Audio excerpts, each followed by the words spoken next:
Hello guys, good morning dito at good evening dyan. Ito, pag-usapan natin, no? Isang magandang balita. At sana ay maganap. Okay, basahin natin. SC or yung Supreme Court urged to reinstate original ombudsman decision on Villanueva's dismissal. Ayan, published January 16. Ito po ay patungkol dun sa na-discuss rin na rito ni Remulla, no? Kaya lang hindi tinuloy. Ito ay patungkol dun sa dinismiss o binaliktad na desisyon nitong si Martires sa desisyon ni dating ombudsman din, Conchita Carpio, yung kanyang pinalitan. Na sa desisyong ito, sinasabi ni Carpio na dapat ay matanggal itong si Joel Villanueva sa pagkasenador at dapat ay hindi makaupo dahil nga sa anomalya nung may graft and corruption na kaso, di ba? Kalimutan ko, anong anomalya nga ba yun? Yung siya ay nasa sibak pa, nasa party list, congressman pa siya nun. Okay? Now guys, ito, isang nagngangalang Baritayam, kudos sa iyo isang high school teacher, ang sumulat ng petisyon sa Supreme Court na eto nga, humihiling sa Supreme Court na tingnan at baliktarin ang desisyon ito ni Martires sapagkat pangit nga naman, ang sinabi niya ron ito ay hindi magandang president, no? Ibig sabihin, hindi ito magandang maging batayan, no? Para sa mga susunod pa. Na ibig sabihin, pwede mong baliktarin yung desisyon nung iyong pinalitan sa kapag gusto mo. Pangit nga naman yun. So, hinihiling nitong si Baritayam na baliktarin at ibalik upang matanggal itong si Joel Islord. Ay, si Joel Islulong pala, sorry. Etong si Joel Islulong, sa totoo lang guys maganda rin ito kung ito ay magagawa sapagkat unang-una, may aayos ang mawawala yung president na ginawang ito ni Martires na kapag pinalitan ka ng ombudsman, pwede mong baliktarin basta-basta, ganun-ganun na lang yung mga desisyon nung nakaraan mong nakaraang administrasyon. So, hindi magandang gawi yun, no? Pero guys, ito, ang sa akin, bagamat, kumbaga, moot na total, makukulong naman ito si Joel Islulong, sigurado tayo ron, maganda rin na ito ay, matanggal din sa pagkasenador, Alam nyo kung bakit?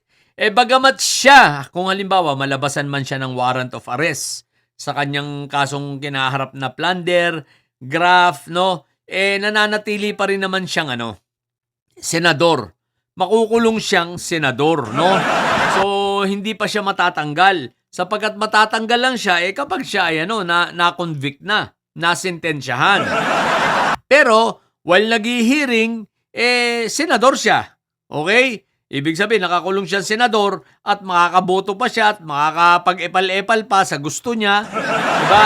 Ngayon, mas maganda na nga naman na kung ito ay itong motion nito, itong appeal na ito ay papaboran ng Korte Suprema, aba.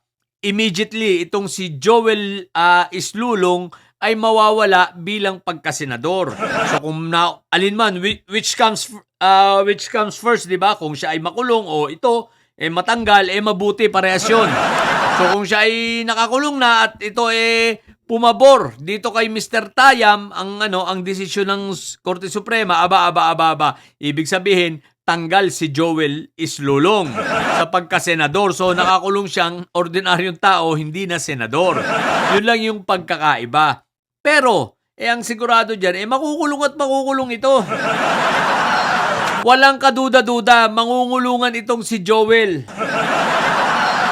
So, 3 kaso na ang masasampa sa kanya. 2 kaso na yung nakasampa ngayon. Sinampahan siya ng kaso ng NBI, ng plunder and graft, at sinampahan din siya ng DOJ, ng malversation.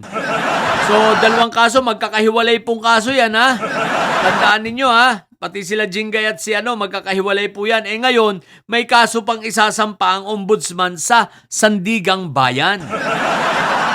So talagang maliligo ng kaso ang mga ito. Kaya sabi ko nga sa inyo, itong si Joel Islulong, mangungulungan ito. Kaya ngayon pa lang, alumpihit na ampit niya. Sabi nga, di ba? Sabi ng ating puting kabayo, parang sinisilihan.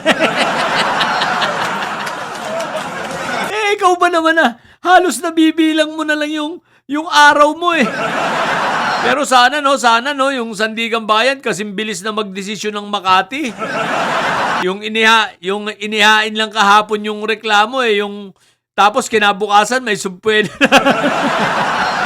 Pinasagot na agad. Anyway guys, pasasagutin naman muna siya rito. Pagkahain sa ombudsman as part ng due process, pasasagutin naman muna sila. Okay?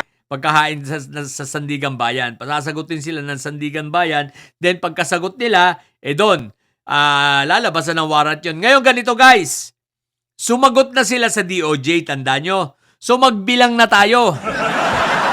Sapagkat, ano lang yan, dalawa lang yan.